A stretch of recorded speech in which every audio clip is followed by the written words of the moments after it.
বিএনপির ভারপ্রাপ্ত চেয়ারম্যান তারেক রহমানের নির্দেশনায় কৃষক জনগোষ্ঠীকে সংগঠিত করার লক্ষ্যে কৃষক সমাবেশ করেছে আহলা করডাঙ্গা ইউনিয়ন কৃষক দল।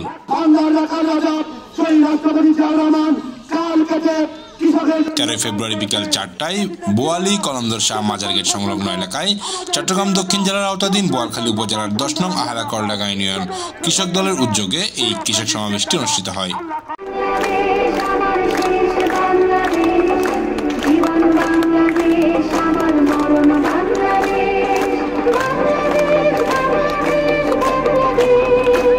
বাংলাদেশ জাতীয়তাবাদী দল বিএনপির পূর্ব ঘোষিত কর্মসূচির অংশ হিসেবে দেশের সংখ্যাগরিষ্ঠ কৃষক জনগোষ্ঠীকে সুসংগঠিত করার লক্ষ্যে সারা দেশে 3 মাস ব্যাপী ইউনিয়ন পর্যায়ে কৃষক সমাবেশের অংশ হিসেবে এই সমাবেশের আয়োজন করা হয়।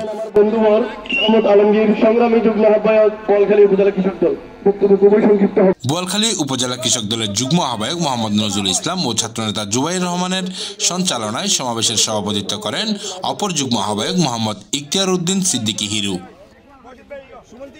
সমাবেশে প্রধান অতিথি হিসেবে উপস্থিত ছিলেন বোয়ালখালী উপজেলা বিএনপি সদস্য সচিব ও আহলা করডাঙ্গা ইউনিয়ন পরিষদের চেয়ারম্যান আলহাজ হামিদুল হক মান্নান। প্রধান বক্তা হিসেবে উপস্থিত ছিলেন চট্টগ্রাম দক্ষিণ জেলা কৃষক দলের আহ্বায়ক ও সাবেক ছাত্রনেতা মহসিন চৌধুরী রানা।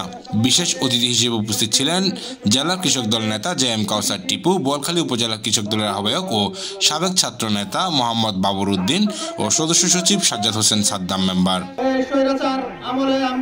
এ সময় বক্তব্য রাখেন বোয়ালখালী উপজেলা কৃষক দলের যুগ্ম আহ্বায়ক শফিউল আলম খোকন, যুগ্ম আহ্বায়ক আনিসুর রহমান তালুকদার, যুগ্ম আহ্বায়ক মোহাম্মদ ওসমান গনি, যুগ্ম আহ্বায়ক এনএম টিপু, যুগ্ম আহ্বায়ক মোহাম্মদ শফিক, যুগ্ম আহ্বায়ক মোহাম্মদ আলমগীর, যুগ্ম আহ্বায়ক মাওলানা সেকান্দর, যুগ্ম আহ্বায়ক শফিউল আলম চৌধুরী, যুগ্ম আহ্বায়ক রাজাউল করিম সুমন, যুগ্ম আহ্বায়ক সৈয়দুর রহমান, যুগ্ম আহ্বায়ক মনসুর আলম, যুগ্ম আহ্বায়ক সফা, যুগ্ম আহ্বায়ক সেলিম শিকদার, যুগ্ম আহ্বায়ক মোহাম্মদ সুজন, যুগ্ম আহ্বায়ক আবুল হোসেন, যুগ্ম আহ্বায়ক নুরুল ইসলাম, যুগ্ম আহ্বায়ক সাজ্জাদ মামুন, যুগ্ম আহ্বায়ক মোহাম্মদ ওসমান, যুগ্ম আহ্বায়ক মোহাম্মদ মিজান, যুগ্ম আহ্বায়ক বাচা মিয়া ও মোহাম্মদ কাউসার সহ দলটির অন্যান্য নেতাকর্মীরা।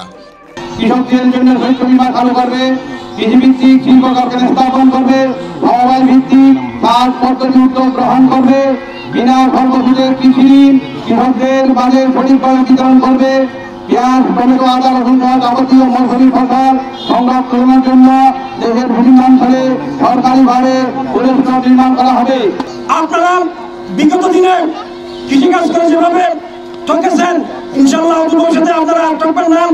আগামী দিনে বাংলাদেশ জাতীয়তাবাদী দলের ভারপ্রাপ্ত চেয়ারম্যান জনাব তারেক রহমান সাহেব আপনাদের জন্য ইনশাআল্লাহ মহা পরিকল্পনা আছে কৃষকদেরকে নিয়ে। আমাদের প্রথম এবং প্রধান উদ্দেশ্য হচ্ছে যে এলাকায় আমাদের কৃষক ভাইরা তার উৎপাদিত পণ্যের যাতে ন্যায্য মূল্য পায়, কৃষক ভাইরা তার উৎপাদিত পণ্য যাতে সঠিক সময়ে বিক্রি করতে পারে, মধ্যস্বত্বভোগী যেন আমার কৃষক ভাইদেরকে ঠকিয়ে যেতে না পারে, এবং যে এলাকায় যে ফসল বেশি হবে সে এলাকায় সেই ফসলগুলো কিভাবে সংরক্ষণ করতে হবে তার জন্য একটি নীতিমালা প্রণয়নের জন্য আমরা সারা বাংলাদেশের অংশ হিসেবে এই চট্টগ্রাম দক্ষিণ জেলায় আমাদের 89টি ইউনিয়ন, ইতিমধ্যে আপনারা জেনে খুশি হবেন যে আমরা প্রায় 60টি ইউনিয়নে এইরকম আমরা কৃষক সমাবেশ করেছি।